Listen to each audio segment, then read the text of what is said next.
ሰላም ተከታተልና እንኳን ምድላው ዝሾው በሰላም መጻኹም ጽቡቅ ክትኮኑ ናይ ኩሉ ግዜ ትምኒታ እዩ ሎሚ ጸጉርና ካብ ምብራህ ንምክልኻል ዝሕግዙ ሓሙሽተ ፍቱን ሜላታት ክንርኢና ናብቲ ቪድዮ ቅድሚ ምኻድና ላይክ ሼር ሰብስክራይብ ንምግባር ከትርስዑ ቀዳማይ ሕክምና ቀጠልያ ሻሂ ግሪን ቲ ትሪትመንት ናይ ቋሚ ብርሒ ጸጉሪ መፍትሒ ዝኸውን ፈውስና ደልኹም ተኾይንኩም ንምእማን ዘጸግሙ መድሓኒታት ከም መፍትሒ ቀሪቦም ኣብ ኢንተርኔት ከም እትረኽቡ ርግጽ እዩ ሰባት ከም እንቋቑሖን ማዮኔዝን ዝበሉ ንዝበርሐ ጸጉሪ ከውቅል እዩ ወይ ከዓ ጸጉሪ የብዝሕ ኢሎም ይኣምኑ ካብዚኣቶም ግን እቶም ውሑዳት እዮም ብሳይንስ ከም ዝሰርሑ መረጋገፂ ዘለዎም ካብዞም ኣብ ገዛ ዝግበሩ መስተኻኸሊ መንገድታት ማለት እውን ሆም ሬሜዲስ ሓደ ዝሰርሑ ኣለዉ ካብኣቶም እቲ ሓደ ብርሒ ጸጉሪ በዓልና ኣብ ገዛና ኮይና ንምክልኻል ዝኽእለናን ቀሊልን ፍቱንን መንገዲ እዩ እዚ ብሉጽ ዝገብሮ ኩሉ እንደልዮ ነገር ኣብ ቀረባ ዕዳጋ ማለት እውን ሎካል ሱፐርማርኬት ብምኻድ ክነግንዮ ስለንኽእል እዩ እቲ ቀንዲ ዘድልየና ነገር ግሪን ቲ እዩ እዚ ብዓለም ለኻዊ ደረጃ ሰባት ይጥቀሙሉ ኩሉ ግዜ ናብ ቆርበት ርእስና እንገብረሉ እንተኾይና ምምሕማሕን ብርሕን ክቕንስ ይሕግዝ ብዝበለጸ ለውጢ ዘምጽእ ግን ኣብ አንድሮጀኒክ አሎፔሻ ዝበሃል ሕማም እዩ እዚ ብርሒ ጸጉሪ ርእሲ ደቂ ኣንስትዮ ወይ ከዓ ደቂ ተባዕትዮ ማለት እውን ሜል ፊሜል ፓተርን ቦልድነስ ብዝብል እውን ይፍለጥ ግሪን ቲ ካብቶም ፌክ ማለት እውን ዘይሰርሑ ጸጉሪ ካብ ምርጋፍ ዝከላኸሉ ተባሂሎም ዝእመኑ ብምንታይ ይፍለ ዝፍለየሉ ምኽንያት ብሳይንቲፊክ ኤቪደንስ ስለዝተረጋገጸ እዩ ናይ ግሪን ቲ ጥቕሚ ኣብ 2007 ዝተገበረ ፓይቶ ሜዲሲን ኣብ ዝብል መጽናዕቲ ተሞኪሩ እዩ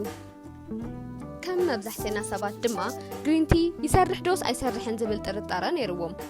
እቲ ዝረኸብዎ መረዳእታ ከም ዘሪኦ ግን ለውጢ ከም ዘምጽእ እዩ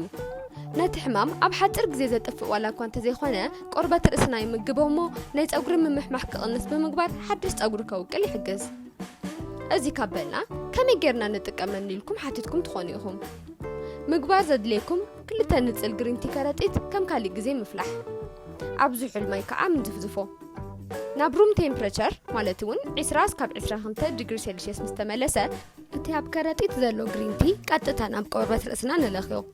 በዚ መንገዲ እቲ ጠቃሚ ኬሚካል ወይ ከዓ ትሕዝቶ ናይ ግሪን ቲ ናብ ቆርበት ርእስና ኣትዩ ነቲ ጸጉርና ጠንካራ ንምግባር ይሕግዝ እዚ ንኽንገብር ንኣስታት 1 ሰዓታት ለኺናዮ ክንጸንሕ ኣለና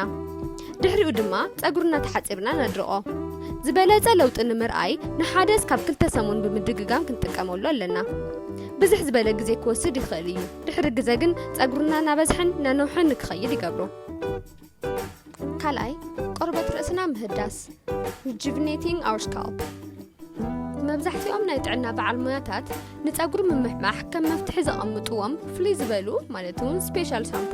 ወይ ከዓ ዝልከዩ መድሓኒታት እዮም እዚኣቶም ሚኖክሲዲል ዝበሃል ኬሚካል ዘለዎም እዮም ጥቕሙ ብጭቡጥ ዘይፍለጥ ዋላ እኳ እንተኾነ ብዙሓት ኣብ ጸጉሮም ቁመትን በዝሕን ለውጢ ሪኦምሉ እዮም ብዛዕባ እዚ ኬሚካል ዘእምን መጽናዕቲ ኣብ 2002 American Academy of Dermatology ዝተገበረ ኣሎ እዚ 5% ሚኖክሲዲል ኬሚካል ዘለዎ ዝልከ መድሓኒት ዝተሃቦም ተሓከምቲ ኣብ 48 ሰሙን ውሽጢ ናይ 45% ለውጢ ሪኦም ጸጉሮም ቁመቱ ወሲኹ መጠን ዝረግፍ ጸጉሪ ቀኒሱን stronger hair follicles ክህልዎም ገይሩን hair follicles ማለት ናይ ቆርበት ርእስና ኣካል ኮይኑ ዋህብታት ብምርካብ ጸጉሪ ንክወቅል ዝገብር እዩ እቶም በዓል ሞያ ሕክምና ዘይተጸበዩ ሓደ ነገር ግን ኣጋጠመ እቲ ዝልከ መድሓኒት ኣብቶም ተሓከምቲ ልቦናዊ ማለት እውን ሳይኮሎጂካል ተጽዕኖ ነይርዎ ጸጉሮም ምስተስተኻኸለ ምስሎም ኣብ መስትያት ክርእይዎን ከለዉ ነብሰ ምትእምማን ይውስኹን ብባዕሎም እውን ሕጉሳት ይኾኑ እዚ ኬሚካል ኣብ ሓንጎልና ዘምጽኦ ለውጢ ሃልዩ ዘይኮነስ ኣብ ነፍስኻ ዘለካ ረኣያ ማለት እውን ሰልፍ ኢሜጅ ስለ ዝቕይር እዩ ከመይ ኢሉ እዩ እዚ ለውጢ እዚ ዘምጽእ ዘሎ ፖታሽየም ማዕድን ዝሓልፍሉ ትቦ ይኸፍትሞ እዚ ንልከን ከለና ኣብ ቆርበት ርእስና ዘለዉ ነዃላት ክሰፍሑ ብምግባር ደም ኦክሲጅን ኒውትሪየንትስ ክሓልፉ ይገብር እዚኦም ድማ ጸጉሪ ርእስና ንክነውሕ ዓብዪ ግደ ኣለዎም ንሱ ጥራይ ግን ኣይኮነን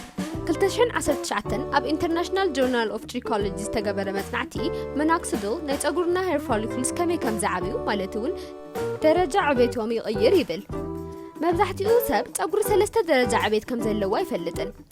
እቲ ናይ መጀመርታ ደረጃ ዕቤት ኣነጅን ፌዝ ይበሃል ኣብ ጸጉርና ብዙሕ ለውጥታትን ዕቤትን ዝረኣየሉ እዩ 90% ናይ ጸጉሪ ዕቤት ድማ ኣብዚ ፌዝ እዩ ዝረአ ጸጉርና ምምላጥ ክጅምር እንከሎ ምንዋሕ የቋርጽ እዚ ከዓ ናብ ካልእ ፌዝ ከኣቲ ይገብሮ ፀጉርና ናብ ካልኣይ ደረጃ ናብ ካቴጅን ፌዝ ወይ ከዓ ቴሌጅን ፌዝ ያቲ ካቴጅን ፌዝ ማለት ፀጉርና እናተማሕመሐ ዝኸደሉ ደረጃ እዩ ቴሌጅን ፌዝ ከዓ ምንም ዓይነት ለውጢ ዘይረኣየሉ ደረጃ እዩ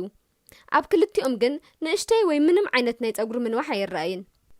ምናክስዱ ፀጉርና ካብ ቴሌጅን ፌዝ ማለት እውን ምንም ዓይነት ዕቤት ዘይረኣየሉ ደረጃ ናብ ኣነጅን ፌዝ ዕቤት ዝረኣየሉ ደረጃ ንክኸይድ ብምግባር ፀጉርና ከዓብይን ጠንካራ ንክኸውንን ይገብር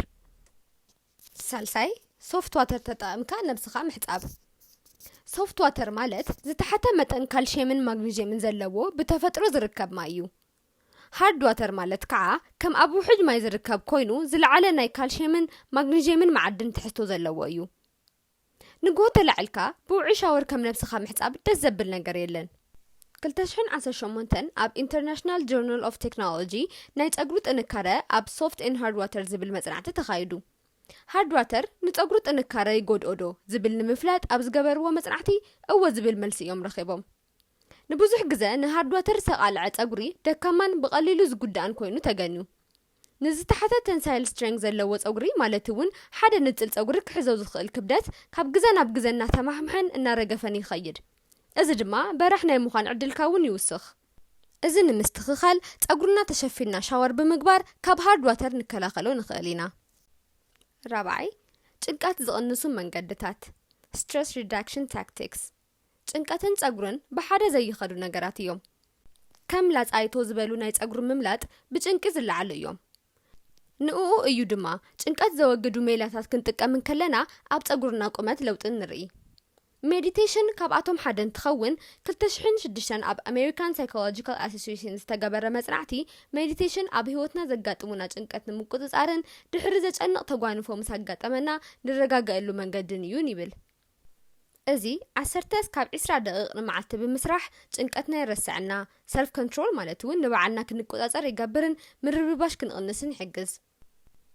ሜዲቴሽን ከም መዓልታዊ ንጥፈት እንትሕዝናዮ ካብ ህይወትና ጭንቂ ብምውጋድ ኣብ ፀጉርና ጥዕናን ቁመትን ብምውሳኽ ጽቡቕ ጽልዋ ይህልዎ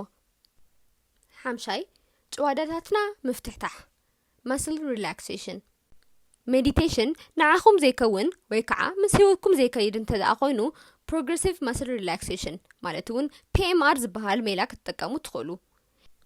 PMR ከም ሜዲቴሽን ኣብ ገዛ ብምዃን ጭንቀት ንምውጋድ ክንጥቀመሉ ንኽእል ሜላ እዩ ናይ PMR ጥቕምታት ብ2016 ኣብ ኣሜሪካን ሳይኮሎጂካል ኣሶሲዬሽን ዝተገበረ መጽናዕቲ ይገልጽ PMR ከም ሜዲኬሽን ጭንቂ ንምውጋድ ከም መማረፂ እንጥቀመሉ ንኽእል ሜላ እዩ ለውጢ ንምርኣይ ከም ሜዲቴሽን ልምምድ ዘድልዮ ዋላ እኳ እንተኾነ ሓደ ሻዕ PMR ብምስራሕ ጭንቀት ምርባሽን ክቕንሰልካ ይኽእል እዩ ይብል ከመይ ጌርካ ኢኻ PMR ተተግበር እቲ ናይ መጀመርያ ትገብሮ ዘለካ ኣብ ምቾት ዝህበካ ቦታ ምግዳም እዩ ድሕሪኡ ብዕምቀት ምትንፋስ ድሉ ምስ ኮንካ ድማ ኣብ እግርና ዘሎ ጭዋዳ ነጠንክሮ እሞ ብዕምቀት ምትንፋስና ንቕፅል ካብኡ ከዓ ነቲ ጭዋዳና ነፍታሕትሖ እዚ ከይዲ እዚ ካብ ታሕተዋይ እግርና ዝርከቡ ጭዋዳታት ጀሚሩ ናብ ዳንጋና ቀፂሉ ናብ ክሳድና ገጽናን ዝርከቡ ጭዋዳታት ነዚ ነስርሖም ኣብ መወዳእታ እዚ ከይዲ እዚ ርእስና ነብስናን ሕዱሳት ይገብረና ሜዲቴሽን ኮነ PMR ክንሰርሕ ከለና ግዜና ወሲድና ብዝግባእ ንሰርሖም ኣለና እንተዘይኾይኑ ነብስና ዝግባእ ዕረፍቲ የግንን ፀጉርና ከዓ ብውልክዕ ካብ ጭንቀት ኣይናገፍን ዘሎ ማለት እዩ ሽቶና ጭንቀት ንምውጋድ ምዃኑ ዘይምርሳዕ